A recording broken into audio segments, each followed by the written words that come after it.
दीदी, जीजू आपको लेने आए हैं। क्या हुआ दीदी, आप रो क्यों रही हैं? अगर आपका मन नहीं है ससुराल जाने का तो आप मम्मी पापा से बोल के मना कर दो। मेरे मन की क्या है छोटी, शादी होने से पहले माँ बाप की सुनो और शादी होने के बाद ससुराल वालों की सुनो। आखिर लड़कियों की बात सुनता कौन है। माँ बाप ने हमेशा बोला तुम हमारे घर की इज्जत हो। उन्होंने जहाँ कहा वहाँ मैंने शादी कर ली। वहाँ मेरे साथ क्या हो रहा है, मैं वहाँ खुश भी हूँ कि नहीं हूँ, इससे हमारे माँ बाप को क्या ही फर्क पड़ता है।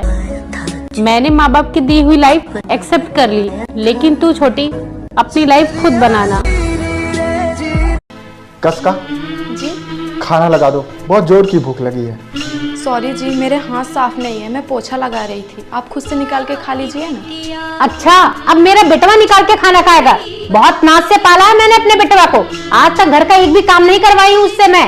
एक बात बोलूं मम्मी जी, आपने जितने नाजों से अपने बेटे को पाला है उससे कई ज्यादा नाजों से मेरी मम्मी ने मुझे पाला है, क्योंकि बेटियां बेटों से कई ज्यादा प्यारी होती हैं। एक बात पूछूं मम्मी जी आपसे, क्या आपको ही तकलीफ हुई होगी जब आपने अपने बेटे को पैदा किया था? मेरी मम्मी को तकलीफ नहीं हुई होगी जब उन्होंने मुझे पैदा किया होगा? उन्होंने भी मुझे उतने ही प्यार से पाला है जितना प्यार से आपने अपने बेटे को पाला है। उन्होंने भी मुझे अच्छी परवरिश दी है, पढ़ाया है, लिखाया है, मेरे लिए रात रात भर जागी हैं वो। और आप कह रही हैं कि बेटे को बड़े नाज से पाला है मैंने। मुझे एक बात समझ में नहीं आती, हमेशा बहुओं को ही क्यों सुनाया जाता है कि बड़े प्यार से पाला है हमने अपने बच्चों को। क्या हुआ माँ, छोटा कहाँ चला गया? इसी से ही पूछ, इसी से तो लड़के गए हैं। सारे फसाद की जड़ी यही है। अब फोन भी नहीं लग रहा उसका। हाँ, लगा दो मुझे पे सब इल्जाम। ससुराल में बहू ही तो सॉफ्ट टारगेट होती है ना।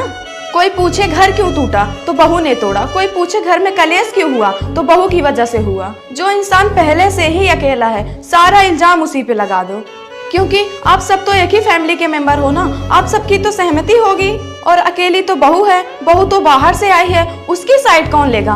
और गलती से अगर बहू ने कभी अपनी साइड ले भी ले तो बहू तो मुंह फट है, बहू तो जवाब देती है, बहू तो बदतमीज है। ससुराल में बहू की साइड कोई नहीं लेता। जिन बड़ों को बहू को अपनेपन का एहसास दिलाना चाहिए वही बड़े बहू को विलन बना देते हैं, जैसे आज आपके सामने बना दिया भैया। गलत नहीं होती है, इल्जाम लगाने से पहले एक बार। ये इतनी रात को किसके लिए खाना बनाने जा रही है? बहू, खाना तो बन गया है ना, ये किसके लिए खाना बना रही है तू? मम्मी जी, वो पूजा दीदी बोल रही थी कि वो भिंडी की भाजी नहीं खाएंगी ना, तो उनके लिए कुदरून की भाजी बना रही हूँ। अच्छा, तो अब बात यहाँ तक पहुँच गई है। शाबाश बेटा शाबाश, तू ना सबको बिगाड़ दे। माँ जी, मैंने क्या किया? बेटा, जब तू शादी करके नहीं आई थी ना, तब मैं चाहे करेला बनाओ, कुदरून बनाओ, भिंडी बनाओ, सब चुपचाप खाते थे। किसी की हिम्मत नहीं होती थी कि आके मुझसे कंप्लेन करे। और तू इन सब की फरमाइशें पूरा कर रही है। तूने क्या यहाँ ढाबा खोल रखा है क्या? नहीं माँ जी। तो क्या जरूरत है इनके लिए अलग अलग पकवान बनाने की? तेरी अपनी खुद की जिंदगी नहीं है? है माँ जी। तू जा और जाके अपना काम कर। और हाँ, कल सुबह तू सबके लिए करेले का जूस बनाएगी। मैं देखती हूँ कौन पीता है और कौन नहीं पीता है। ठीक है माँ जी। घर में बहू क्या आ गई, सब मॉडल बन के घूम रहे। मैं बनाती हूँ अभी सबको मॉडल। मम्मी, आज खाने में नमक ज्यादा हो गया, अब वो मेरे ऊपर चिल्लाएंगे। कितने चम्मच? 1 चम्मच। कोई बात नहीं, तुम 1 घंटा तैयार होकर उनको खाना देना, वो नहीं चिल्लाएंगे। ओके। क्या बात है, आज तो बड़ी खूबसूरत लग रही हो। आज मैं पूरा 1 घंटा तैयार हुई हूँ आपके लिए। वाह। आप बैठिए, मैं खाना लगाती हूँ। ठीक है। ये लीजिए। बाबू, थोड़ा नमक। सही है। छोटी बहू। जी माँ जी। जो तुम्हारे पास सबसे अच्छी साड़ी है वो मेरी बेटी को दे दो, इसे इसकी फ्रेंड की शादी में पहन के जाना है। ठीक है। देख लीजिए दीदी आप।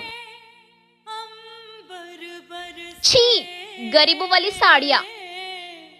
ऐसी साड़ी तो मेरे ससुराल में नौकरानियाँ पहनती है। वाओ मम्मी, ये साड़ी कितनी सुंदर लग रही है। मैं यही पहनूंगी अपनी फ्रेंड की शादी में। हाँ हाँ बेटा, जो तुझे पसंद है वो तू लेके जा, तुझे किसी से पूछने की जरूरत नहीं है। सुनो, मैं आती हूँ, तब तक इस बैग को यही रखे रहने देना। मैं आऊंगी तब एक एक साड़ी को गौर से लिखूंगी, आया समझ में? रुको।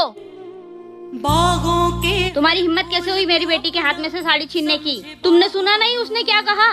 अरे माँ जी, जिस घर की नौकरानी ऐसी साड़ियाँ पहनती हो उस घर की बहू की इज्जत कम नहीं हो जाएगी अगर उसने ये साड़ी पहनी तो? और माँ जी, आपने अपनी बेटी की शादी के समय उसे कोई